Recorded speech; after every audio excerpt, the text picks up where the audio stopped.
We went out, had some great food, had a couple of really good nights out, and we went to this cafe the next morning after a little bit of a heavy night, so sore heads. We went to go and get some coffees and some croissants, and we were sitting at this cafe. And again, didn't take my laptop, just got my phone out and just kind of went through and went, oh yeah, I need to do payroll. And like the click of maybe 5 buttons on my phone, everyone in the team was paid for the month.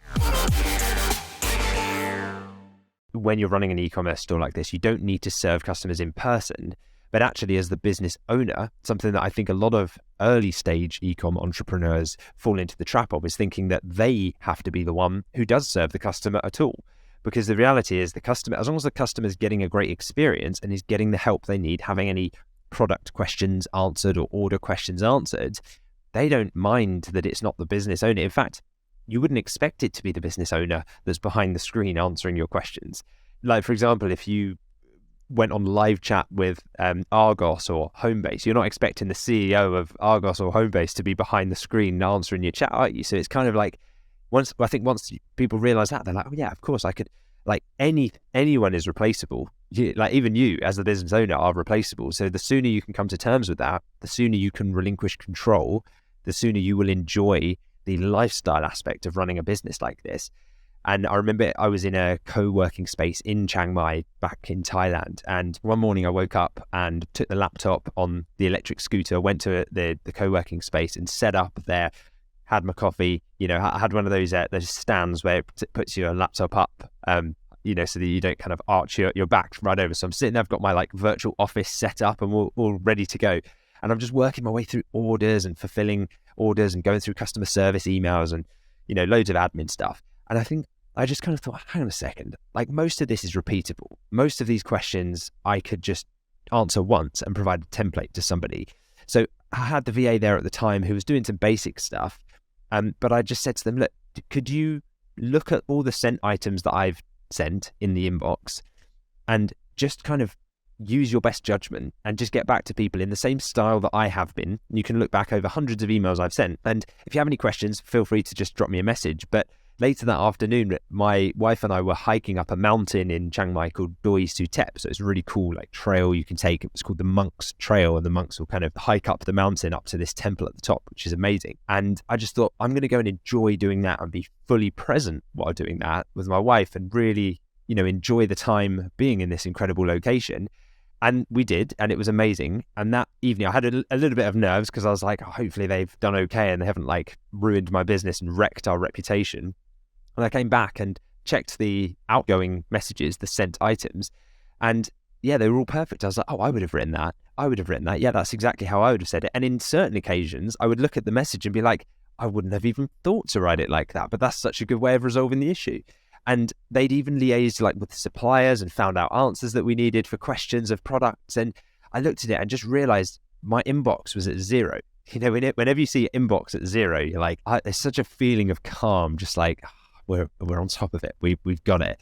And especially when you haven't been the one that got your customer service inbox to 0, it just means that you can enjoy time away from the business without guilt and that you can really enjoy it. So yeah, I mean, I don't know if you've got any other examples of trips that you've been on where you've kind of experienced that as well.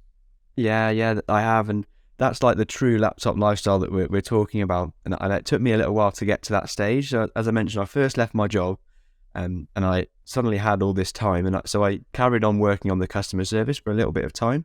In hindsight, I probably should have hired a VA a little bit sooner so I could really be free. So I can learn from that mistake now. And I'd advise other people to get VAs on board much sooner than I did. But initially I worked on my business and I was still a little bit tied to my laptop to make sure that I was there for customers, etc. Then I hired a VA. It was in the summer. I remember clearly it was because I had a holiday to Cyprus planned. And partly because of that reason, I realized that, come on, I need to go on holiday. I need to take some time off work. I need to have a break. And the only way I realized I was going to be able to do that is if somebody else was in place to look after the orders, look after the customer concerns, queries, that sort of thing. So I hired the VA. And then a week later, I went off to Cyprus. So it was a real sort of test straight away for my processes that I'd set up essentially for my VA to work on, and a test of this newfound freedom that I had. And so I picture this. So I'm out in Cyprus on one of these all-inclusive holidays there. Lovely, because all we want to do is lie by the pool or by the beach and do nothing other than sip cocktails and eat as much food as you can possibly manage. And so I sat there by the pool, knowing that I just set my VA off for the rest, look after the store, essentially look after the emails with the processes that I put in place. And I went back up to my room at about lunchtime, and as you say, I had the same feeling where I checked the inbox to make sure that everything's fine. There's no fires that have been started while I've been enjoying myself down by the pool, and the inbox was at 0. My VA had cleared up everything. The orders had been fulfilled that were outstanding. Tracking numbers had been sent to customers, and I had just like a single invoice to pay to make sure that everything was still running smoothly and that I wasn't holding anything back. And obviously now I'm able to outsource even more than that, and I wouldn't even need to check at lunchtime. But that feeling of going up and realizing that while I've been sat enjoying myself by the pool, not thinking about work, I'm still earning money because my business is still generating sales. Customers are still being served at a high level, and everyone's a winner as well. And my VA is happy because I've given him work and he's doing a great job as well. And so that was sort of the first realization straight away that suddenly I can be enjoying myself, not thinking about work at all, but still earning more than I'm spending at the same time. And that was the first feeling. And I've gone on to more trips after that. But that feeling, Lewis, I mean, you can probably still picture it when you think about it, that first realization that, oh my God, I'm not needed to still earn earn this income without needing to be at my laptop. Yeah, absolutely. I mean, it still happens to this day. I was in Paris with some friends a couple of weekends ago, and we were all out there for this trip, and it was good fun. Like, people took a few days off before the weekend, and then we spent the full weekend out there. We got the Eurostar there from London, and I just remember that I was thinking whilst we were on that train, I hope everything kind of runs okay. And it takes me back to the way that I've set up tasks and standard operating procedures, or SOPs, for my team in the past. And it's that I always take the mindset of do a task 100% as good as you want it done. So make sure you do not skimp on it the first time. Really do the task how you want it to done. So a good example is payroll, right? When I'm paying my team, we've got like 11 people now across the team, and I need to pay everyone on the same day. I map it out exactly how I want it done perfectly. You could replace that task with like uploading a product or creating a blog post or, anything like that. You do it 100% of your ability and give it everything, but document every single step of it. So it's very process driven. When you then pass it to a VA and assign it to them as a task that repeats and that they do each day or each month, then you can be confident that it's going to happen at least 90% as good as you did it, even if they don't quite make it exactly how you wanted it, at which point you just go in and tweak the process so that it is 100% every time.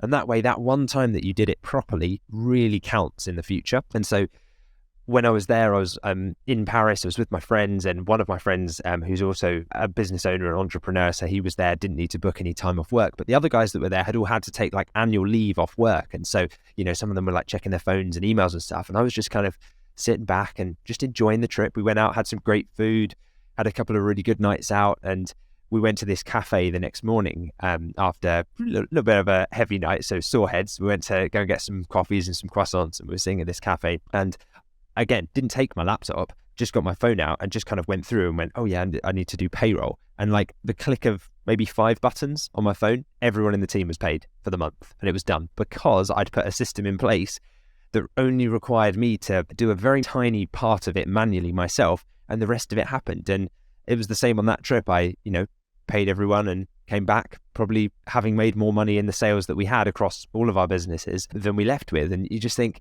just little things like, if it's adding tracking numbers to deliveries for orders or answering customer questions on a product page that you want it done properly, and you think, I'm going to do this one right the first time so that people can then follow it within my team and get it done properly from then onwards. And so I think that's the thing, that depending on your stage of life, the laptop lifestyle term can mean different things to different people. For me, a few years ago, it was like the laptop lifestyle meant sitting by the pool in Bali. It meant living the digital nomad, location independent dream in Chiang Mai. But for members of our program, like I sat down with Jared fairly recently, and he talked about one of the things that the laptop lifestyle had enabled him to do was get a dog. His partner and he had got a dog, and you're like, yeah, I didn't really think about that. But if you're at a 9 to 5 every day, it's not really fair to have your dog just sitting at home on their own, right? So there are all these things. And now the life stage that I'm at currently is I've got 2 young boys. I've got 2 children. And so the other day I took both of my sons out to the park on a weekday just because I can. It's, it's nice and quiet then because most people are at work. And it's just nice that you're able to do that it doesn't mean that I need to have my laptop at the park and that I'm working on it. It just means I can come home and I'll sit down at a desk in my office, in here and get on with some work.